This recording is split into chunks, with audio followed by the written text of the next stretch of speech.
Gravik's down at the start. Fury gets the president to the hospital, where the doctors tell him to stay outside. While there, he sees on the news that eyewitnesses spotted Talos helping to save the president. A Pyrrhic victory for Talos, who always wanted to show the world how good the Skrulls could be. Killed Talos, Gravik's plans still took a hit, and that leads to Pagan questioning his leadership. Gravik lashes out and kills Pagan in front of the other rebel warriors. He then orders Varra's death and they hop to it, but it's clear that many of the rebels, including Beto, no longer trust Gravik. Gravik then calls Rhodey, secretly the Skrull Raava, who is on the way to the hospital. He tells Raava to keep the president alive, and inform him that the attack was by Russians with the help of Skrulls. He also tells Raava to reveal the location of new Skrullos to the president, provoking a U.S. military strike on Russian soil. Raava is shocked by this gambit, which risks all the Skrulls at New Skrullos, but Gravik says that he will use this potential strike as leverage against Fury, and if that fails,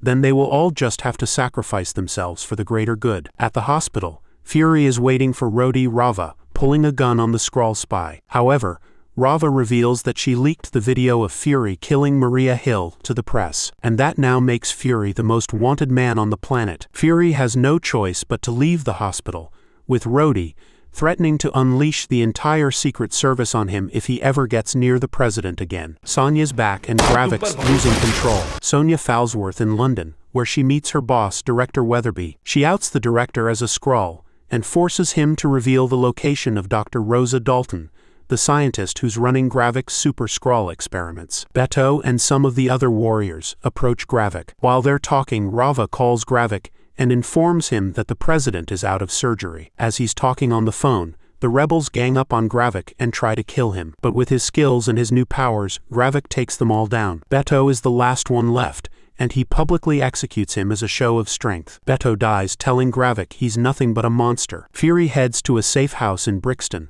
where he finds Gia waiting for him. He gives her a lesson in the history of Brixton, and attempts to talk to her about Talos' death, but she stops him. She tells Fury that she ran away from her father because she knew he would lose, but Fury argues that Talos did not lose, he chose the path of struggle. Fury tells Gia that she cannot let grief paralyze her, and reveals that Talos told him she's a super Skrull now. Gia reveals that Gravik only has a few DNA samples, but what he's really looking for is something called the Harvest, a name Fury recognizes. Gia says that she needs to bury her father, and Fury gives her his keys, telling her to take him to Priscilla. The police arrive, and Fury has to leave. Gia asks him where to, and he says Finland. Gravik offers Fury a deal. Sonia meets Dr. Rosa Dalton and her husband Victor at their private lab, immediately making it clear that she knows they're Skrulls. With her agents holding them at gunpoint, she questions Rosa, asking her about the machine she built for the Skrulls. After their conversation, Sonia has her agents take the Daltons, burning down their lab. Victor attempts to break free,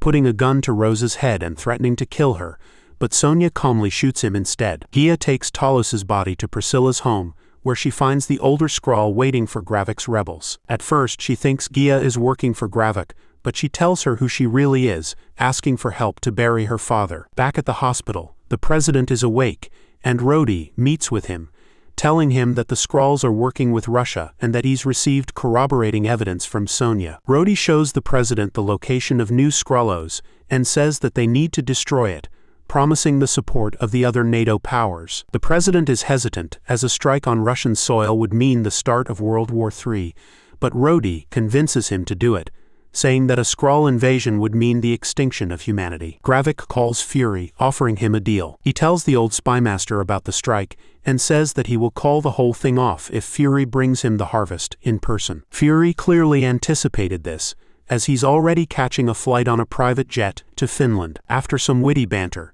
during the helicarrier has been mothballed, Mason gives Fury something he'll need on the other side, and they set off. Fury prepares for the endgame. In Finland, a Mr. Kerhanen arrives at the airport. Outside, it's revealed that it was Fury using S.H.I.E.L.D. technology. He meets Sonia, who's waiting for him, and comments about how S.H.I.E.L.D. spent $1 billion on the technology and still couldn't get it to disguise more than the user's face. Fury says there's a newer version that can do the whole body, it's just not the one he has on him. They then drive off, listening to Audacity by Stormzy. Back in London, Priscilla drops Gia off and tells her to be careful. As Fury and Sonia drive towards the Russian border, He asks her why she gave Rhodey evidence of the Skrull base. She is then quite shocked when he reveals that Rhodey is a Skrull, asking why Gravik would want to blow up his own people. Fury explains the gambit, illustrating how Gravik plans to start World War III. She then asks him about the harvest, and he reveals that during the events of Avengers Endgame, nearly every Avenger and others spilled blood. So, after the battle was over,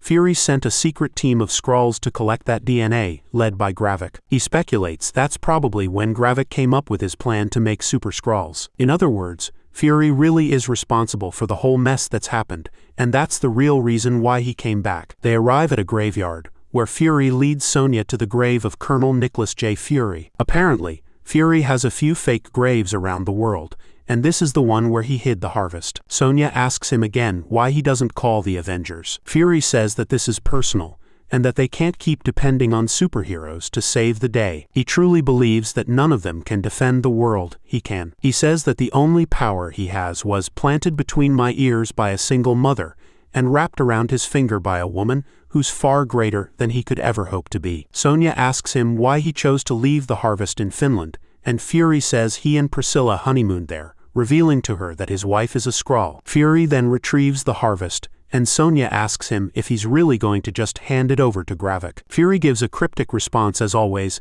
and steps inside a small building close to the grave. Inside, he activates some secret boxes, retrieving one of his iconic leather suits, an eye patch and a gun. He then suits up and sets out to finish this.